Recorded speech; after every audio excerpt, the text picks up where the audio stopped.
Assalamualaikum warahmatullahi wabarakatuh. Perkenalkan, nama saya Laura Imro Sofiana dari IAI Syarifuddin angkatan 2023, kelas 2D PAI khusus. Yang saya hormati dosen pengampu Dr. Ahmad Ihwanul Muttaqin, MPDI. Baik, di sini saya akan mempresentasikan sedikit tentang teori kerucut perkembangan. Poin pertama yaitu pengenalan tentang Eckert-Dell. Eckert-Dell dan James Finn adalah tokoh yang berjasa dalam pengembangan teknologi pembelajaran. Menurut Eckert-Dell, pembelajaran lebih mengutamakan keaktifan peran serta siswa dalam berinteraksi dengan situasi belajarnya melalui panca inderanya, baik melalui penglihatan, pendengaran, perabaan, penciuman, dan pengecapan sampai pada modus berbuat yaitu katakan dan lakukan. Eckert-Dell dalam Sanjaya 2008 mengemukakan bahwa pengamalan belajar yang diperoleh peserta didik akan semakin banyak jika media pembelajaran semakin konkret. Sebaliknya, jika peserta didik semakin abstrak dalam mempelajari bahan pengajaran, maka semakin sedikit pengalaman belajar yang diperoleh. Eckert-Dell melukiskan pengalaman belajar peserta didik melalui sebuah kerucut yang dikenal dengan nama kerucut pengalaman Eckert-Dell. Poin yang kedua yaitu teori kerucut pembelajaran. Di dalam teori kerucut pengalaman Eckert-Dell yang dikembangkan pada tahun 1996, arah kerucut semakin ke atas, berarti semakin abstrak, dan apabila semakin ke bawah, menggambarkan makin konkretnya pemahaman suatu ilmu yang diterima oleh pembelajar. Pembelajar akan lebih konkret memperoleh pengetahuan melalui pengalaman langsung, melalui benda tiruan, pengalaman melalui drama, demonstrasi wisata, dan melalui pemeran. Kerucut pengalaman Eckert-Dell menggambarkan bahwa makin ke bawah, makin besar tingkatan pengalaman yang diperoleh yang akan menjadikan semakin besar pula tingkatan pemahaman dan penguasaan akan sebuah pengetahuan.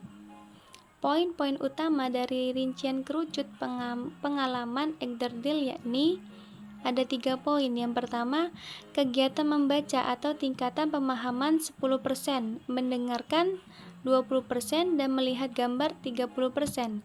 Pada tingkatan ini merupakan pengalaman penggambaran realitas secara langsung sebagai pengalaman yang ditemui pertama kali. Pembelajaran masih bersifat sebagai partisipan sehingga tingkat pemahamannya akan paling sedikit dibandingkan dengan jenis cara pembelajaran lainnya. Poin kedua yaitu berdiskusi 50% dan presentasi 70%.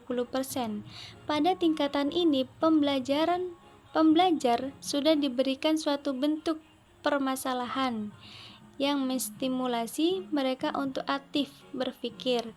Sifat pembelajar masih partisipan karena mereka belum diberikan permasalahan yang konkret.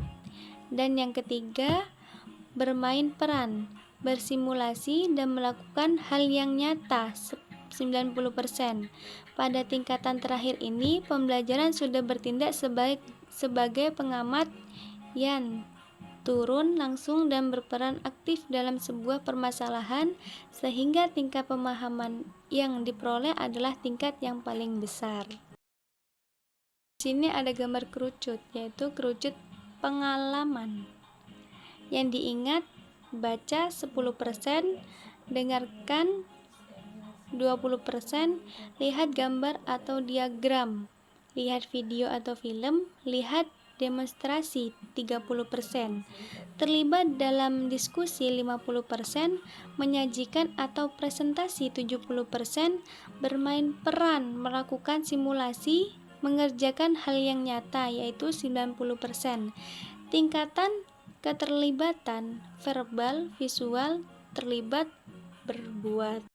Kesimpulannya yaitu hal ini dapat disimpulkan bahwasannya Egderdil dalam Sanjaya 2008 mengemukakan bahwa pengalaman belajar yang diperoleh peserta didik akan semakin banyak jika media pembelajaran semakin konkret.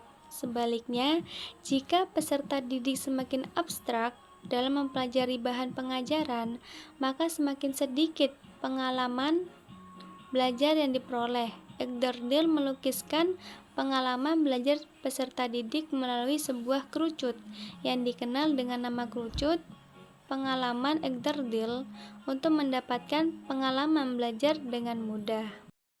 Mungkin cukup sekian dari saya. Apabila ada tutur kata yang tidak berkenan di hati Anda, saya mohon maaf yang sebesar-besarnya. Wassalamualaikum warahmatullahi wabarakatuh.